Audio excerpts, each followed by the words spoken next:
Assalamualaikum warahmatullahi wabarakatuh.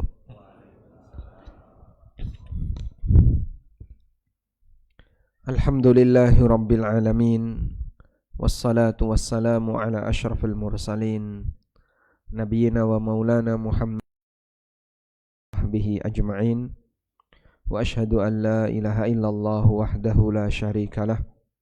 Wa ashhadu anna Muhammadan abduhu wa rasuluh sallallahu alaihi wa ala alihi wa sahbihi wa man tabi'al huda ila yaumiddin. Kita masuk pada bab baru, judulnya mengamalkan sunnah yang beragam, di buku halaman 59. Jadi ini mungkin nanti kaitannya dengan bagaimana agar saat kita sholat ada pilihan yang bisa kita lakukan, sehingga membuat kita mikir dulu untuk memilih gerakan apa atau bacaan apa yang akan kita lakukan saat sholat. Coba kita baca di buku. Di antara praktek yang memudahkan kita untuk belajar khusyuk adalah mengamalkan sunnah yang beragam. Mengamalkan sunnah yang beragam. Para ulama menyebut sunnah yang beragam ini dengan istilah sunnah tanawwu, yaitu praktek amalan yang semuanya diajarkan Nabi sallallahu alaihi wasallam. Sunnah tanawwu atau praktek amalan yang semuanya diajarkan Nabi sallallahu alaihi wasallam. Dalam ibadah salat ada banyak sekali sunnah yang beragam, baik bentuknya gerakan maupun bacaan. Sebagai contoh, mengangkat tangan ketika takbiratul ihram. Terkadang Nabi SAW mengangkat tangan setinggi pundak dan terkadang setinggi telinga. Keduanya berdasarkan riwayat yang sahih. Yang satu hadis Ibnu Umar, yang satunya hadis Wa'il bin Hujr. Kemudian contoh yang lain, kesesuaian antara takbiratul ihram dan mengangkat tangan. Terkadang mengangkat tangan dulu baru mengucapkan Allahu Akbar. Terkadang beliau mengucapkan Allahu Akbar baru mengangkat tangan. Dan terkadang bersamaan. Jadi terkadang begini ya. Kita angkat tangan sedekap baru mengucapkan Allahu Akbar. Terkadang Allahu Akbar dulu baru angkat tangan sedekap. Dan terkadang bersamaan Allahu Akbar. Ketiga model ini semuanya ada dalilnya. Karena dalilnya valid, maka bisa diamalkan secara bergantian. Itulah contoh sunnah beragam. Termasuk juga ada banyak redaksi doa iftitah yang diajarkan Nabi SAW dengan perawi sahabat yang berbeda-beda. Terkadang ada doa iftitah versi 1, versi 2 dan seterusnya. Baik, insya Allah kita sudah paham itu.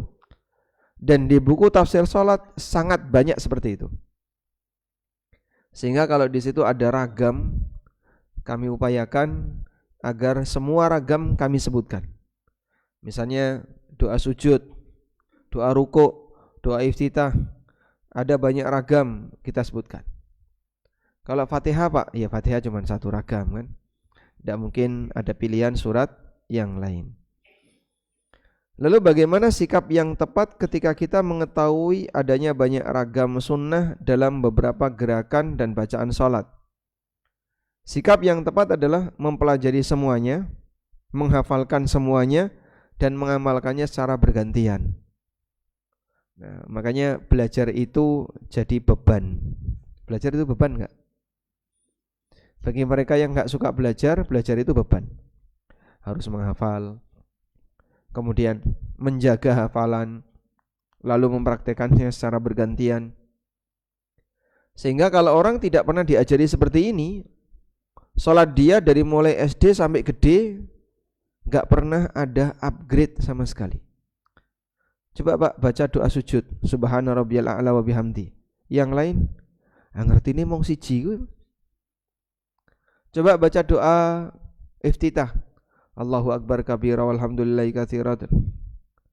Yang lain Ngerti ini mong siji, taunya cuman satu. Padahal kan ada banyak ragam. Nah, kalau orang tidak mengamalkannya secara bergantian atau tidak mempelajari semuanya, nanti yang lain jadi hilang. Ada banyak manfaat ketika seseorang mengamalkan sunnah tanawwu secara bergantian. Di antaranya, yang pertama, mengamalkan semua sunnah Nabi SAW secara bergantian. Terkadang Nabi SAW mengamalkan A, kita amalkan A. Terkadang mengamalkan B, kita amalkan B, dan seterusnya. Dengan cara ini akan semakin memperbesar peluang pahala karena mengikuti sunnah. Semakin memperbesar peluang pahala karena kita mengikuti sunnah. Yang kedua, melestarikan. Melestarikan dalam arti agar sunnah itu tidak hilang. Karena kalau kita sama sekali tidak pernah mempelajarinya, masyarakat tidak pernah mempelajarinya, maka lama-lama jadi gimana, Pak? Hilang. Ya, sebagai contoh ya, beberapa gerakan sholat itu mungkin dianggap aneh, padahal ini bagian dari sunnah. Misalnya duduk iqa, jilsatul iqa.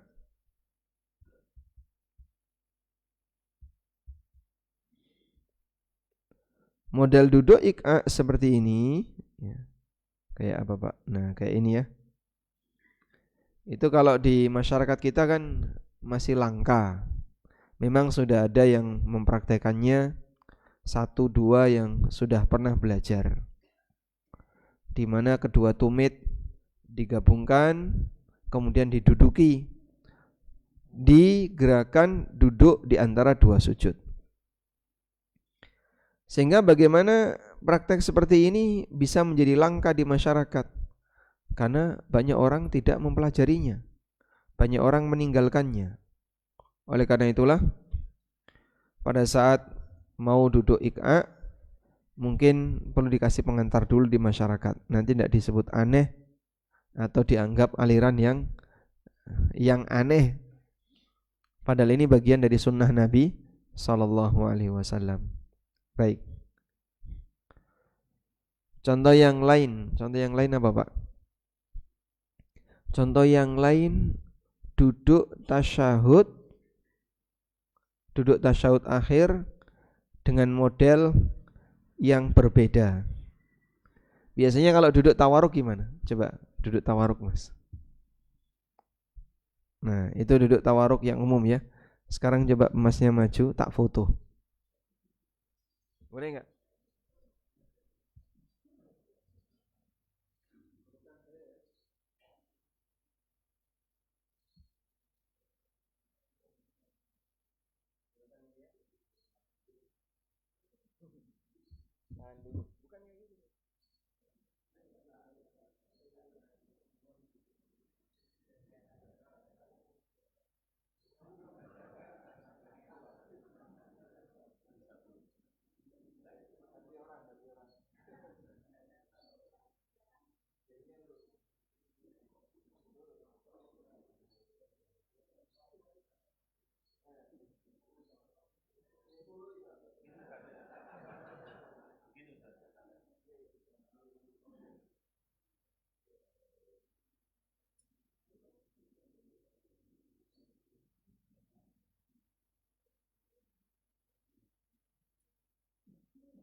Nah, baik.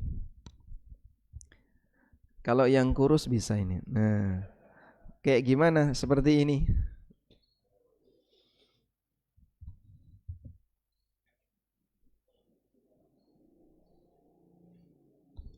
Gerakan seperti ini kayaknya aneh, Pak ya? Aneh. Ya, alhamdulillah kira-kira inilah manfaatnya belajar sholat. Mungkin banyak orang yang merasa sholat wis kan dhisik ya kaya ngono. Sehingga kalau dia dikasih materi tentang belajar sholat, dia merasa sudah paham, sudah bisa. Akhirnya enggak di-upgrade. Ini berdasarkan hadis dari Ibnu Zubair bahwa di antara bentuk duduk iftirash atau duduk tawarruk adalah seperti ini. Kalau tadi kita duduk iqa seperti ini, mungkin masyarakat sudah cukup jarang mempraktekannya. Dan model duduk tawarruk seperti ini juga jarang masyarakat yang mempraktekannya. Kalau tidak pernah dipelajari, lama-lama hilang. Makanya kalau bisa kita belajar, dipraktekkan sesekali, biar setidaknya orang itu mengenal. Baik, cukup. Nah, ketika ada banyak pilihan seperti itu, maka Anda mau mengamalkan model A, mengamalkan model B, silahkan. Kemudian contoh yang lain di sini ya. Seseorang ketika sujud di posisi tangan sujud gimana Pak? Nabi SAW kalau sujud tangannya digabungkan, dhamma, digabungkan. Kalau ruku direnggangkan, sehingga ruku menggenggam lutut dan jari-jarinya direnggangkan. Kalau sujud tangannya dirapatkan. Ya? Jika dia di posisi sholat sendirian, maka dia bisa renggangkan. Sholat berjamaah, kanan kirinya ada orang, dia mungkin rapatkan. Nah, nuansa seperti ini dilakukan. Ada pilihan di situ, menyesuaikan keadaan. Maka kalau jadi imam, kanan kirinya kan tidak ada orang, dia bisa renggangkan tangannya. Kalau dia sholat berjamaah sebagai makmum, dia bisa rapatkan tangannya. Selanjutnya, di antara manfaat ketiga, menghindari terjadinya gerakan otomatis ketika sholat. Kebiasaan dan rutinitas pada satu gerakan akan membuat gerakan kita terkesan lebih spontan. Karena hanya itu yang dia tahu. Dan gerakan yang spontan mengurangi tingkat kesadaran. Sampai ada ungkapan kathratul imsas tuzilul ihsas. Kalau terlalu sering dilakukan, maka sensitifnya jadi hilang. Orang pertama kali umroh, saat dia melihat Ka'bah pertama kali, nangis Pak. Melihat Ka'bah yang kedua masih nangis. Melihat Ka'bah yang ketiga mulai agak jauh. Hari yang keempat sudah di mall orangnya Pak. Jamaah kita seperti itu. Jadi waktu pertama kali masuk Masjidil Haram lihat Ka'bah, Masya Allah, berbesmili, nangis ketika tawaf. Hari yang kedua dia masih pengen sholat di dekat Ka'bah, di shaf yang pertama. Hari ketiga sudah mulai agak jauh. Hari keempat hilang, karena sensitifnya sudah mulai berkurang. Makanya kalau ritual kita hanya itu saja, tidak pernah di-upgrade, yang terjadi ya seperti itu Pak. Nuansa dalam batin jadinya hilang. Tapi kalau Anda melakukan sesuatu yang baru, ya baru dalam hal ini maksudnya adalah didasari oleh dalil yang sudah banyak ditinggalkan oleh masyarakat, belum pernah kita pelajari, di saat itulah akan ada rasa yang berbeda. Maka ketika pertama kali misalnya kita belajar bagaimana cara sholat sesuai dalil, belum pernah saya tahu ada seperti ini. Nanti di antara efeknya adalah kita punya keinginan untuk serius dalam sholat. Ketika orang sholat hanya melakukan satu jenis gerakan dan satu jenis bacaan saja, dan itu menjadi tata cara sholat dia dari mulai SD sampai gede, dari mulai kecil sampai dewasa, maka pada saat dia melakukan sholat, banyak gerakan yang dia lakukan hanya spontanitas. Itu terbukti pada kita ya. Makanya bagaimana agar sholat itu tidak menjadi gerakan spontanitas? Anda upgrade pengetahuan tentang sholat, insya Allah ini akan membuat sholat kita jadi lebih serius, nyetrum dengan apa yang kita lakukan. Berbeda dengan mereka yang menghafal lebih dari satu bacaan atau gerakan. Sebelum dia melakukannya, dia akan berpikir terlebih dahulu gerakan dan bacaan apa yang akan dia pilih. Dan dengan cara ini, maka itu akan menambah tingkat kekhusyuan dia dalam salat. Misalnya, hanya hafal satu doa iftitah. Begitu takbiratul ihram, dia spontan membaca doa iftitah itu. Tapi kalau bapak punya hafalan lebih dari satu, begitu selesai takbiratul ihram, mikir doa iftitah mana yang mau saya pilih. Nah, mikir untuk menentukan doa iftitah mana yang mau dipilih, bagian dari khusyuk. Sehingga dia dalam detik-detik perpindahan antara satu gerakan rukun ke gerakan rukun berikutnya, itu selalu akalnya nyambung, pikirannya nyambung. Saya ulangi, pikirannya nyambung dengan apa yang dia lakukan. Berbeda dengan orang yang hanya menghafal satu doa iftitah. Seusai takbiratul ihram, dia tidak akan berpikir terlebih dahulu karena spontan. Tapi kalau lebih yang dihafalkan, dia mikir dulu doa iftitah mana yang akan dia baca. Selanjutnya, manfaat yang keempat.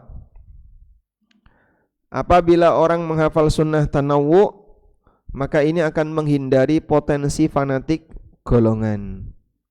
Kurikulum pendidikan satu ormas tertentu terkadang hanya mengadopsi salah satu jenis doa dan bacaan saja. Pelajaran agama di kampus itu cuma 2 semester. Nggih, Pak. Di Fakultas Hukum berapa semester? 2 semester, 2 SKS. Di Fakultas Hukum berapa SKS? Pelajaran agama? Podo. Berarti teknik karo hukum agamane podo. Geografi juga sama. Cuman 2 SKS. Ini bingung. Apa yang paling penting diajarkan? Itu kan tergantung latar belakang pemikiran dosennya ya. Saya masih ingat dosennya itu ganti dulu ya. Jadi mid semester dosen versi 1, mid semester kedua dosen versi 2. Nah, uniknya sebelum mid semester yang ngajari HTI. Pasca mid semester yang ngajari MTA. Jadi punya nuansa yang berbeda. Akhirnya yang pertama lebih banyak bernuansa khilafah, yang kedua lebih banyak bernuansa sholat waktu itu. Ya sudahlah, karena ini yang penting lulus, pokoknya diikuti apa adanya. Akhirnya kira-kira materi yang sebanyak ini dan itu disampaikan kepada mahasiswa yang dia tidak mengambil jurusan ilmu agama. Maka hanya dicantumkan satu doa, 2 doa. Doa-doa itu sudah banyak sekali. Dicantumkan cuma 1. Dan itu yang dipegangi sampai dia dewasa. Ya, kurang lebih seperti itulah contoh bagaimana kurikulum pendidikan di negara kita hanya mengerucut di satu titik karena tidak mendalami secara detail. 2 ormas yang kita kenal, NU dan Muhammadiyah, memiliki kurikulum belajar agama yang berbeda, termasuk perbedaan redaksi doa dan dzikir yang dibaca ketika sholat, sehingga ada istilah doa iftitah versi Muhammadiyah, doa iftitah versi NU, tasyahud Muhammadiyah, tasyahud NU, doa rukuk Muhammadiyah dan doa rukuk NU. Nggih, Pak. Kalau Muhammadiyah gimana? Allahumma ba'id baini wa baina khataayaya kama ba'adta bainal masyriqi wal maghrib. Kalau NU, Allahu akbar kabira walhamdulillahi katsira wa subhanallahi bukrata wa asila. Inni wajjahtu wajhiya lilladzi fatara samawati wal ardi sampai akhir doa. Terus yang bener sing ndi, Pak? Kabeh bener.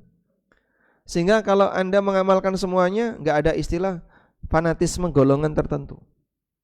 Dan itu dititeni, Pak. Seperti jadi penanda, padahal semuanya benar. Mas, yang benar takbiran itu takbirnya 2 kali atau 3 kali? Allahu Akbar, Allahu Akbar, Allahu Akbar, la ilaha illallah, wallahu akbar. Atau Allahu Akbar, Allahu Akbar, la ilaha illallah, wallahu akbar. Sing bener 2 atau 3, Mas? Saman salate ning ndi?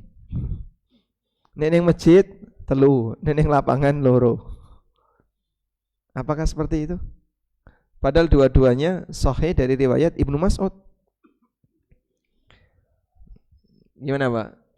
Nah, makanya di antara manfaat kita belajar tanpa dibatasi oleh kurikulum ormas, Anda akan diperkenalkan luasnya Islam yang ternyata kayak gini nyatanya.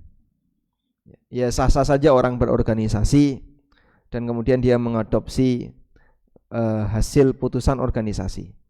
Tapi kalau bisa jangan membatasi, sehingga kita masih punya peluang untuk belajar A, belajar B, dan seterusnya. Ya mungkin pernah saya ceritakan ya, salah satu di antara guru saya bagi hati. Ibadah itu seperti nutrisi bagi batin. Dan ketika kita makan, kita tidak hanya butuh satu jenis makanan, tapi kita butuh aneka jenis nutrisi. Maka kita ketika makan, kita butuh karbohidrat, kita butuh protein, kita butuh vitamin, kita butuh ini, gitu Pak ya. Nah, ibadah itu kenapa beragam? Nutrisi batin butuh beragam. Sehingga saat kita beribadah dengan nutrisi batin yang beragam, maka di saat itulah jiwa kita akan jadi lebih sehat. Maka Allah syariatkan dalam Islam ibadah itu beragam. Coba Bapak lihat agama yang lain. Di agama yang lain ibadahnya itu lebih monoton. Misalnya bertapa saja, Pak.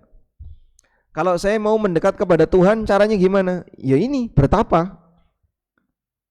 Kalau dalam Islam kan tidak. Saya mau mendekat kepada Tuhan. Anda bisa sholat, Anda bisa puasa, Anda bisa dzikir, bisa baca Quran, Anda bisa apa lagi?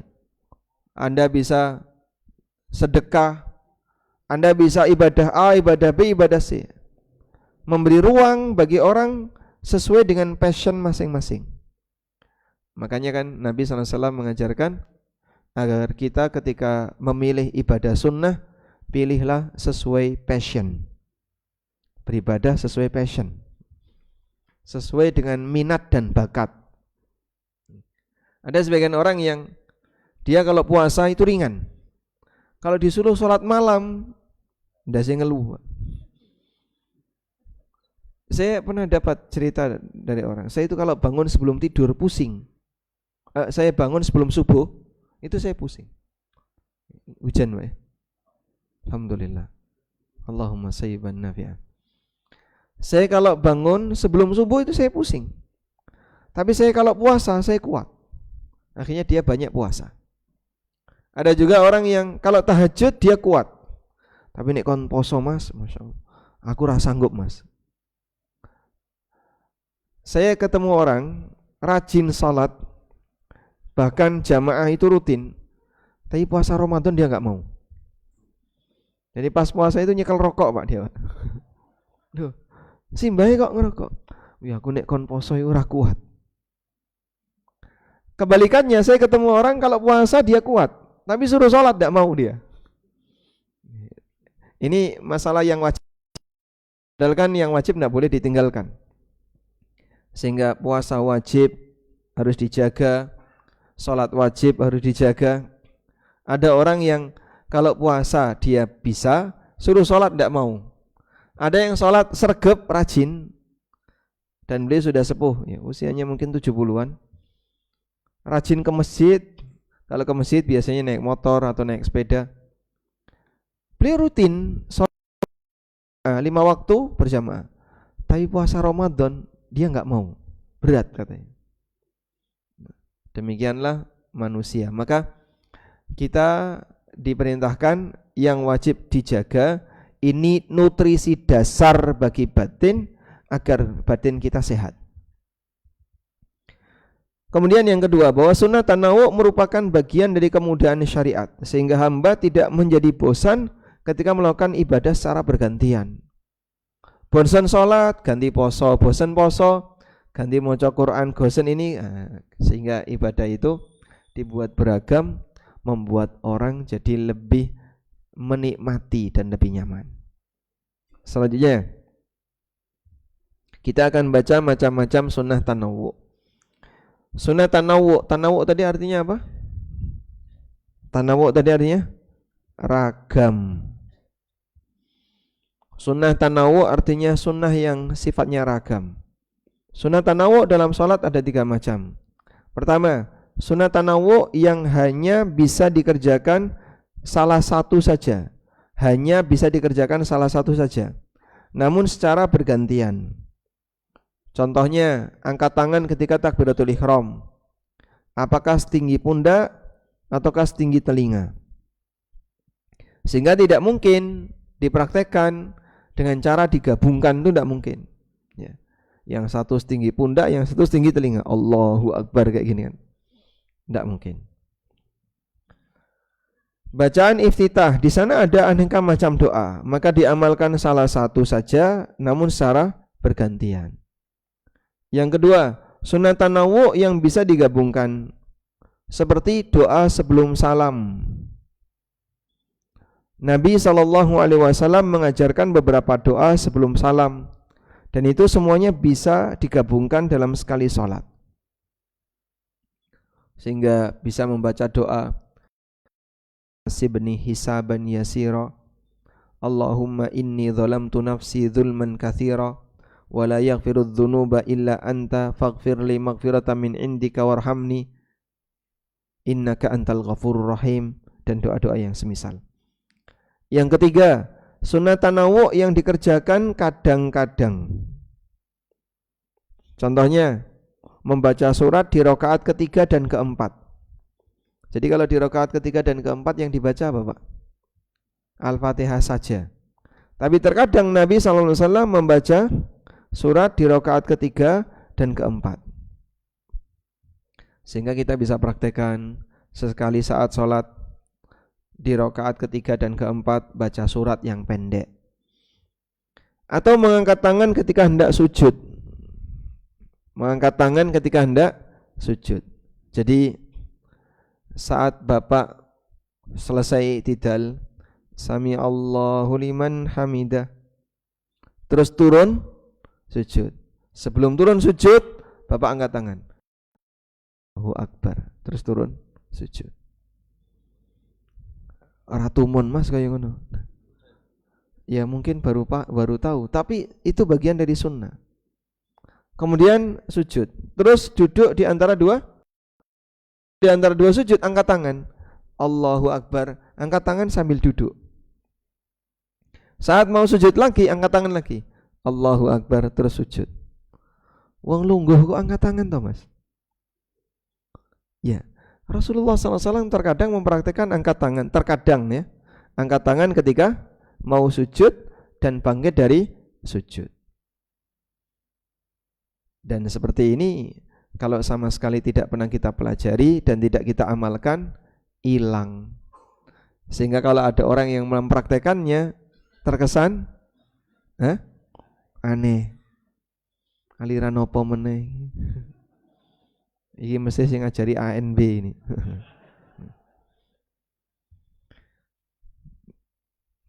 Baik, sehingga yang sesuai sunnah kita amalkan, namun sifatnya hanya sesekali. Demikian kesimpulan yang bisa kami ambil dari buku At-Tanawwu' al-Mashru' fi Sifatis Shalah karya Syekh Salman bin Umar As-Sunaidi. Selanjutnya, aneka doa ruku' dan sujud apakah bisa digabungkan? Misalnya membaca doa ketika ruku', Subhana rabbiyal azim, Subhana rabbiyal azimi wa bihamdi, Subuhun qudusun rabbul malaikati warruh, Subhana dzil jabarut wal malakut wal kibriya wal azamah, Subhanakallahumma rabbana wa bihamdika Allahumma ighfirli. Bisa enggak digabungkan seperti itu? Jadi saat dia sujud atau rukuk menggabungkan banyak redaksi. Ulama berbeda pendapat dalam masalah ini. Pendapat yang pertama, yang lebih afdol itu digabungkan semuanya dalam sekali rukuk, dalam satu rukun. Dan ini pendapat An-Nawawi. Beliau punya kitab judulnya Al-Adhkar. Kitab ini ya kurang lebih setebal Riyadhus Shalihin. Adiknya Riyadhus Shalihin lah tebalnya. Dan ini termasuk kitab Masya Allah, bagus sekali ya. Mengajarkan tentang adab dalam doa, adab dalam zikir, kemudian aneka doa dan zikir yang disebutkan dalam hadis. Sampai ada ulama mengatakan bai'ud dar linailil azkar. Aku rela menjual rumah untuk bisa dapat kitab Al-Azkar. Ya mungkin jarang dikaji di masyarakat, tapi kitab An-Nawawi Al-Adhkar termasuk di antara kitab yang layak untuk dipelajari berkaitan dengan masalah bagaimana orang bisa mengenali sunnah Nabi SAW terkait doa dan zikir. Beliau mengatakan, wal afdal ay yajma'a baina hadhil azkari kulliha. Yang afdal ketika salat seseorang itu semua zikir yang ada, intamakkana min dzalika, jika memungkinkan untuk melakukan hal itu, bihaitsu la yashukku ala ghairihi, di mana dia tidak memberatkan bagi yang lain. Jadi misalnya jadi imam, ya kalau terlalu memberatkan ya jangan dilakukan, cukup pilih yang pendek.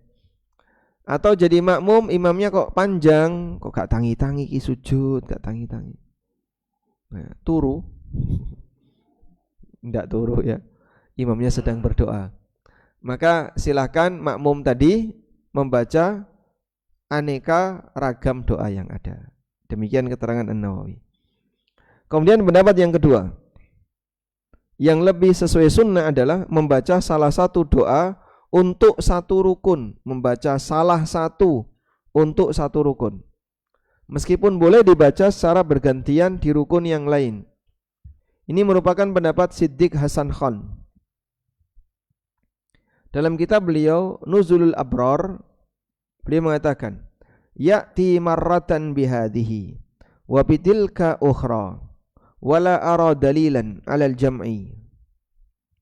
Orang yang sholat boleh membaca doa pertama di rukuk pertama, atau doa rukuk kedua di rukuk kedua.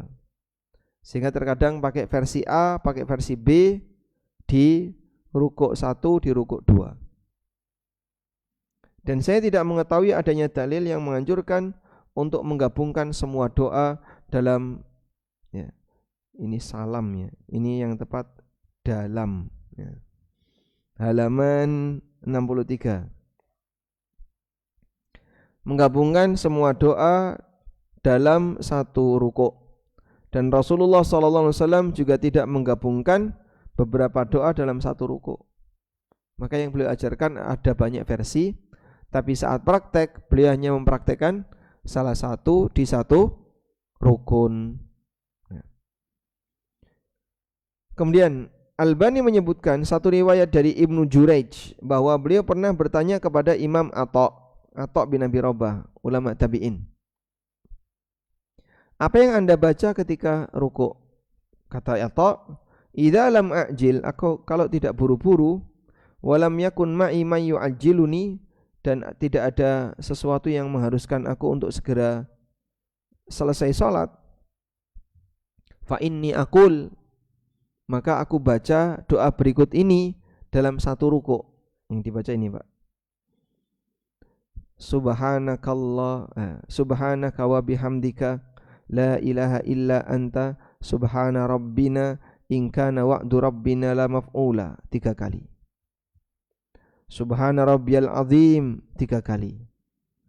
Subhanallahi wa bihamdih 3 kali. Subhanal malikil quddus 3 kali. Subuhun Quddus Rabbul Malaikati Warruh tasbiqu rahmatu rabbi ghadabuh, tasbiqu rahmatu rabbi ghadabahu. Ini dibaca beberapa kali. Lama sekali. Ya cukup lama. Makanya kata Atha, kalau aku enggak lagi buru-buru, aku baca ini. Kemudian beliau mengatakan, saya membaca doa ketika sujud seperti yang saya baca ketika ruku. Berarti sujudnya lama. Riwayat ini menunjukkan bahwa tidak masalah menggabungkan banyak doa dalam salah satu rukun seperti dalam satu ruku atau satu sujud. Nah, disitulah kita bisa mendapatkan pelajaran bahwa ternyata ulama tabi'in melakukan praktek seperti ini. Baik. Terus gimana Pak? Kalau Bapak mau mempraktekannya saat ruku, subhana rabbiyal azim, subuhun quddusun rabbul malaikati warruh, subhanakallahumma rabbana wa bihamdika allahumma gfirli. Terus apa lagi? Subhanadzil jabarut wal malakut wal kibriya wal azama. Makmumnya langsung komentar, kuhaile suwen.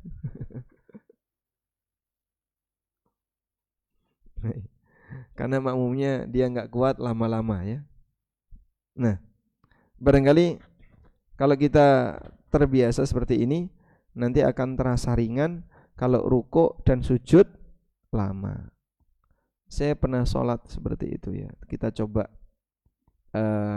Saya cuma membaca subhanakallahumma rabbana wa bihamdika allahumma gfirli 3 kali. Ya, kalau biasanya kan subhana rabbiyal azim 3 kali. Lebih pendek ya Pak. Ini subhanakallahumma rabbana wa bihamdika allahumma gfirli 3 kali. Selesai sholat, sampean rukuk sujud iki maca apa kok suwi? Lah Bapak baca apa? Ya, biasanya tak waca subhana rabbiyal azim. Nah, itu Bapak baca 10 kali. Nanti lamanya sama seperti saya. Oh, biasanya pengen telu, lebih dari 3 kan boleh Pak. Bahkan itu yang pernah dikerjakan oleh Umar bin Abdul Aziz. Beliau kalau rukuk dan sujud itu membacanya 10 kali. Makanya jadi cukup lama. Sehingga bagi makmum yang ketinggalan terutama di rakaat yang pertama masih bisa menyusul rukuknya imam. Dan sunnah lama seperti ini lama-lama hilang karena banyak orang yang tidak suka lama-lama. Di sini ada keterangan dari Syekh Albani dalam Asl Sifatis Shalah, fa'ara annahu la mani'a minal jam'i bainaha. Menurut saya tidak masalah menggabungkan semua doa ketika rukuk dan sujud yang lama.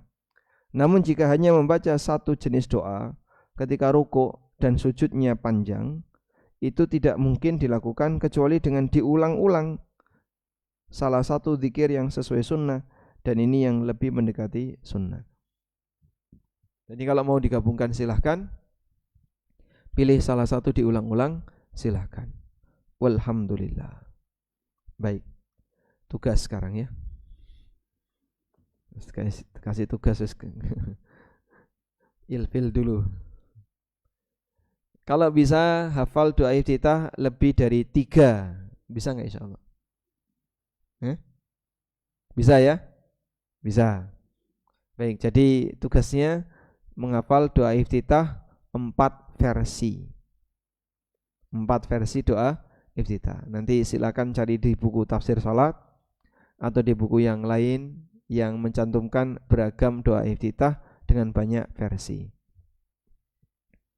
Baik, demikian semoga apa yang kita bahas ini bermanfaat. Wassallallahu ala nabiyyina Muhammadin wa ala alihi wa sahbihi wasallam. Silakan. Waalaikumsalam warahmatullahi wabarakatuh.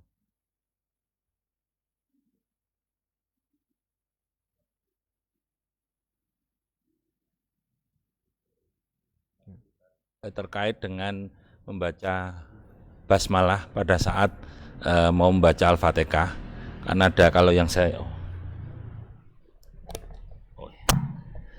terkait dengan membaca basmalah pada saat kita membaca Al-Fatihah, yang saya tahu itu ada 4 versi.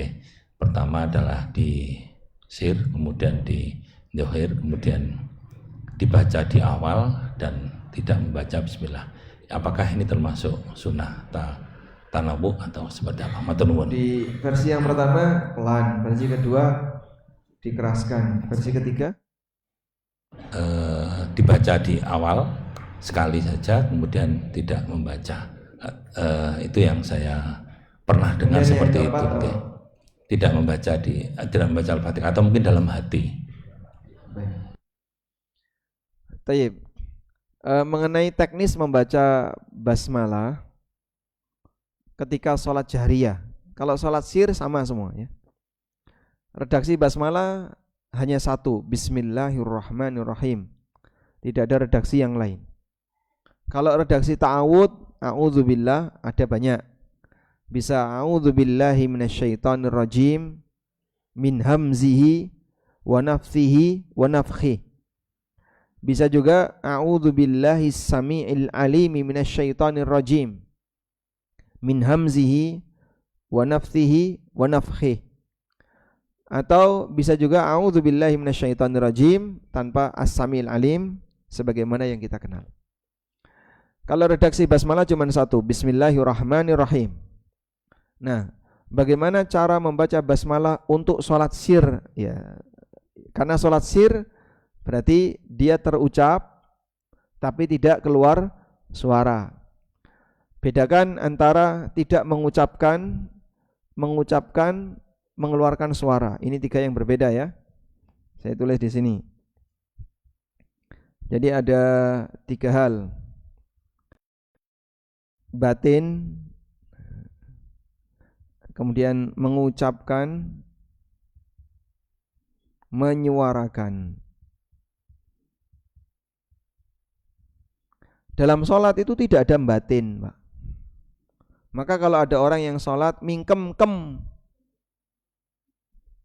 dan tidak bergerak sama sekali, kita bisa sebut sholatnya batal. Karena dia nggak baca. Coba Bapak baca Fatihah sambil mingkem, bisa nggak? Nanti kan kayak wong ngeden, Pak. Nggak bisa. Alhamdulillah itu otomatis membutuhkan gerakan bibir. Sehingga kalau ada orang sholat kok mingkem, ini mingkem terus, batal itu sholatnya. Dia nggak baca. Saya baca, nggak bisa baca mingkem itu. Coba praktekkan baca sambil mingkem. Baca yang gampang saja, Alhamdulillah mingkem. Coba Mas, Alhamdulillah mingkem. Bisa? Nah, yang kedua mengucapkan itu ada gerakan bibir dan lidah. Kita membaca sesuatu kan butuh ini, Pak. Sehingga kalau ada orang yang bicara dengan Bapak, tapi dia mingkem saja. Mingkem. Nah, aku yang ngomong karo awakmu, ngomong apa? Wong kowe mingkem tok. Loh, saya itu sudah bergerak lidah saya di dalam. Ya saya enggak tahu, enggak keluar apa-apa kok. Nah, menyuarakan beda lagi ya. Kalau menyuarakan ini berarti baca keras. Ini ucapan plus keras. Nah, ini yang berlaku untuk jahriyah. Semua gerakan atau semua bacaan-bacaan jahar disuarakan. Sudah? Oleh karena itu, yang perlu diperhatikan di sini dalam sholat harus mengucapkan. Ada gerakan bibir dan lisan. Kalau cuman mingkem, meneng, diem, ini apa ini? Bibirnya nutup, mingkem itu bahasa Indonesianya apa sih, Pak? Mingkem, bahasa Indonesianya apa? Mingkem. Enggak ada ya. Jadi kalau bibirnya nutup, susah sekali menerjemahkan mingkem ini. Tutup mulut. Kalau cuma tutup mulut dan dia tidak ada gerakan, ini tidak terhitung mengucapkan. Kalau tidak terhitung mengucapkan, ya tidak dinilai membaca. Padahal dalam sholat harus ada bacaan Al-Fatihah. Dan itu rukun dalam sholat. Nah, bismillah untuk sholat jahriyah, ulama beda pendapat apakah dikeraskan ataukah dipelankan. Saya tulis di sini basmalah untuk salat sir. Untuk salat sirriyah dibaca enggak, Pak? Dibaca, tapi suara. Kalau untuk salat jahar dibaca enggak? Dibaca. Nah, untuk salat jahar di sini ulama beda pendapat, dikeraskan atau tidak untuk basmalahnya. Ada yang mengatakan dikeraskan dan ada yang mengatakan dipelankan. Ya. Maka kalau ada imam begitu selesai takbiratul ihram, jeda sejenak lalu dia langsung baca alhamdulillahirabbil alamin seperti Imam Masjidil Haram, Masjid Nabawi. Itu berarti mereka mengambil pendapat dipelankan. Kalau ada imam yang begitu selesai takbiratul ihram dia langsung baca bismillahirrahmanirrahim alhamdulillahirabbil alamin, berarti dia mengambil pendapat dikeraskan. Nah, ini sifatnya bukan sunnah tanawwu, tapi terjadi perbedaan mana yang lebih sesuai sunnah, antara pendapat pertama ataukah pendapat yang kedua. Wallahu a'lam. Baik, selanjutnya silakan. Waalaikumsalam warahmatullahi wabarakatuh.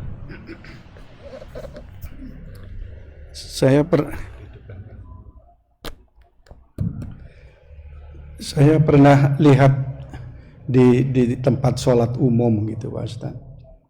Bahkan saya kemudian karena itu sholat jamak qashar gitu ya, saya pertama duhurnya, tapi asarnya saya nunggu gitu, karena di depan saya itu ada orang sholat gitu.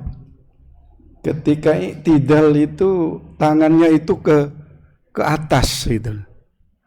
Nggak tahu ini, makanya saya kemudian berhenti mengamati sampai dia selesai gitu. Ternyata dalam setiap i'tidalnya itu dia jadi begini.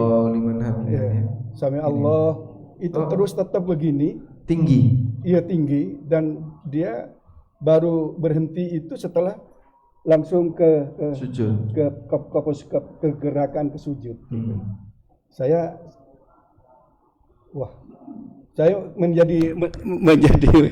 menjadi tertarik itu, wah ini itu sudah tahun 2000 berapa gitu loh. Cuman saya tidak sempat mencari literaturnya saja lah, ini kesempatan. Enggak nyatet nomor HP-nya. Kenapa? Mungkin bisa diundang ke sini.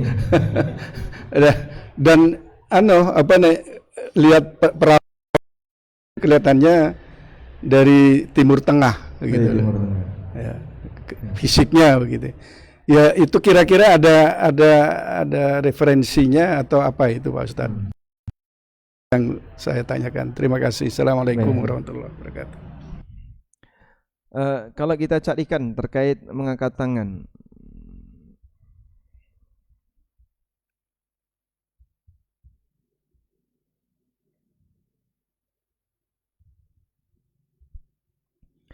mungkin ini yang bisa kita jadikan sebagai referensi mana?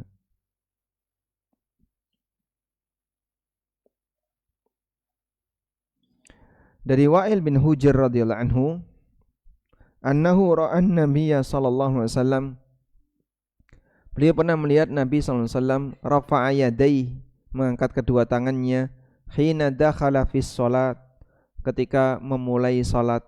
Berarti ketika apa? Takbiratul ihram. Kabbara, beliau bertakbir. Wasafa hammamun khiyala udhunai.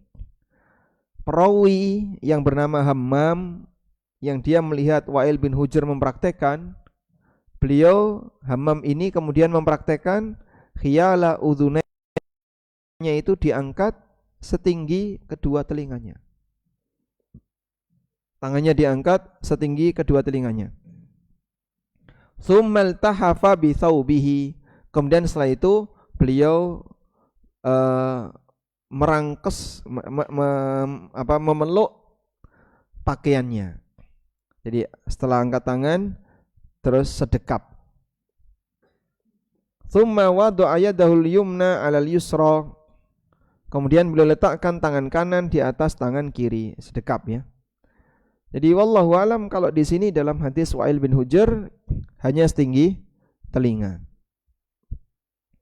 Kemudian ya,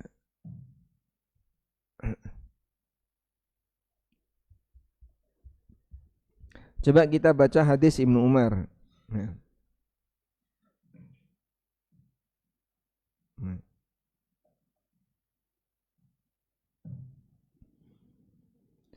Dalam hadis dari Abdullah bin Umar bahwasanya Rasulullah sallallahu alaihi wasallam ketika mengangkat tangan, beliau mengangkat tangan hadwa mangkibai, setinggi pundaknya ketika memulai salat, ketika takbir untuk ruku', wa idza rafa'a ra'sahu minar ruku', dan ketika i'tidal. Jadi kalau dalam riwayat Ibnu Umar, beliau mengangkat tangan ketika i'tidal itu setinggi pundak. Sehingga bisa digabungkan, i'tidal bisa setinggi telinga atau bisa setinggi pundak. Kalau sampai terlalu tinggi seperti ini, wallahu alam. Ya. Jika maksudnya berdoa, maka berdoa itu kunut, dan kunut itu tidak terlalu tinggi, tapi setinggi dada. Ya. Wallahu alam, itu referensi yang saya dapat. Ya, maka andaikan beliau bisa ditanya, kenapa kamu kalau i'tidal kok begini? Ada enggak referensi yang menjelaskan itu? Ya, mungkin bisa ya diminta penjelasannya. Cuman begini Pak ya, tidak semua yang berwajah Arab itu paham agama. Abu Jahal itu Arab, tapi dia musuh Nabi SAW. Saya juga pernah negur orang Arab. Waktu itu dia mau mendahului imam, membarengi imam ya, enggak sampai mendahului, tapi dia membarengi imam. Jadi imam baru gerak Allahu Akbar, dia sudah langsung nurun. Terus selesai sholat, ya saya sampaikan hadisnya, tak tunjukkan hadisnya. Hadis dari Anas bin Malik radhiyallahu anhu. Nah, karena dia bisa membaca teks hadis, bisa bahasa Arab, dia paham. Tak tunjukkan tadi tuan seperti ini, harusnya kan kayak gini. Alhamdulillah menerima, udah selesai. Sehingga tidak semua orang berwajah Arab dia paham. Kalau dia salah ya kita salah, kamu salah. Walaupun saya orang Indonesia.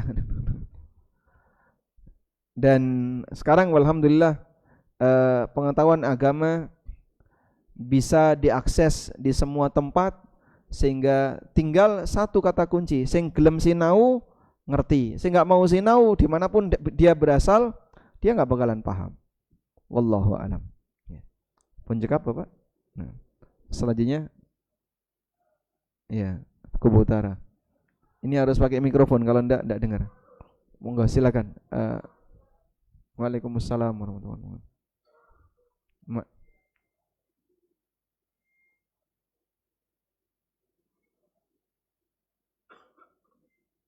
Gimana? Sujud. Mikrofon satunya mungkin bisa diedarkan dulu, satunya ke penanya yang lain.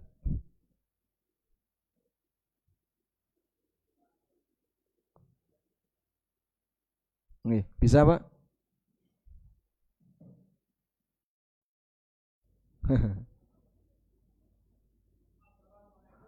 Masya Allah. Waalaikumsalam warahmatullahi wabarakatuh. Nah ini suara rapat RT baru. Harus kuat ya. Sunnah tanawu, ya salah satu cara untuk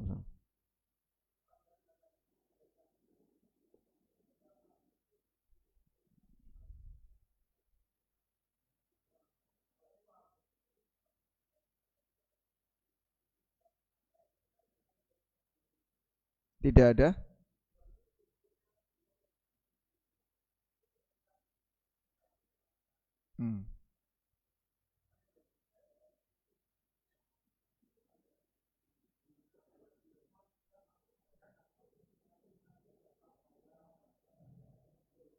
Hasil pripun Pak?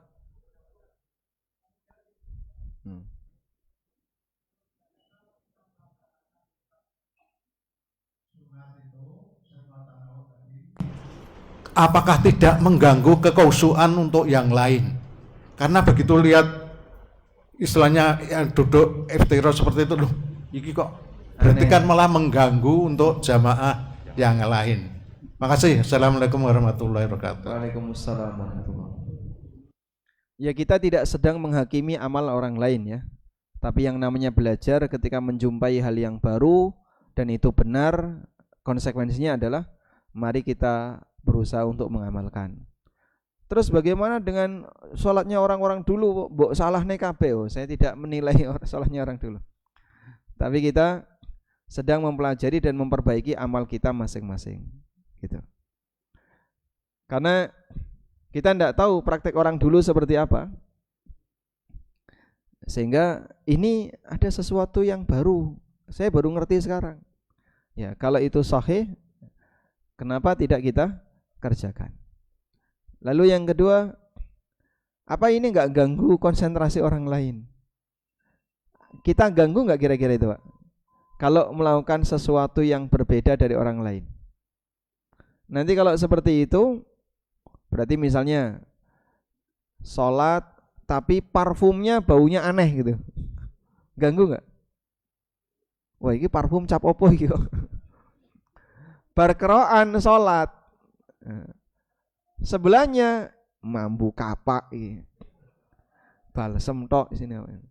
Itu kira-kira ganggu nggak? Itu mungkin ganggu ya, karena aroma. Cuman ketika kita melakukan hal yang baru menurut orang lain, namun di situ ada muatan edukasi, ya mudah-mudahan bisa ditiru yang bersangkutan. Insya Allah ini termasuk di antara mengajarkan sunnah yang mulai hilang. Nanti kalau ditiru sama orang lain, semoga yang bersangkutan turut mendapatkan pahala karena ditiru oleh orang lain. Ada muatan edukasi di situ. Baik. Mungkin yang terakhir.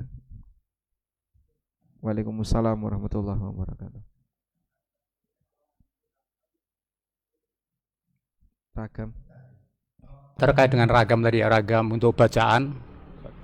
Kalau ragam untuk bacaan mungkin pada saat ini sholat berjamaah, Ustaz. Kalau ragam bacaan mungkin kan nggak terlalu terlihatan gitu. Tapi kalau ragam gerakan, misalnya kan kita itu harus ngikutin imam gitu, Ustaz.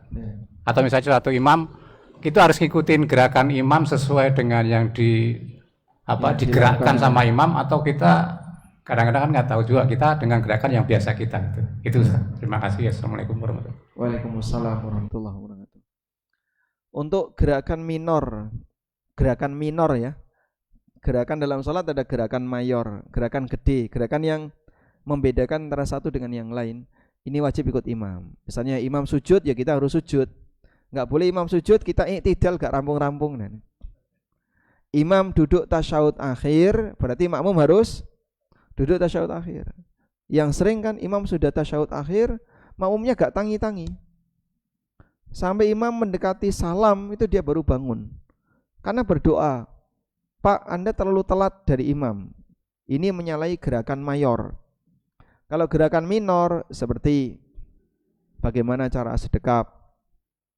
Ketika i'tidal itu sedekap ataukah dilepas? Kan ada dua pendapat ya. Saat tasyahud itu gerakan jari diem atau digerakkan. Nah, kalau dalam mazhab Maliki kan ke samping kanan kiri. Ataukah diem. Nah, mungkin ada beda antara imam dan makmum, tidak masalah. Perbedaan seperti ini tidak masalah. Wallahu a'lam. Walhamdulillah, demikian, semoga bermanfaat. Wassallallahu ala nabiyyina Muhammadin wa ala alihi wa sahbihi wasallam. Wa akhiru da'wana anil hamdulillahi rabbil alamin. Wassalamualaikum warahmatullahi wabarakatuh.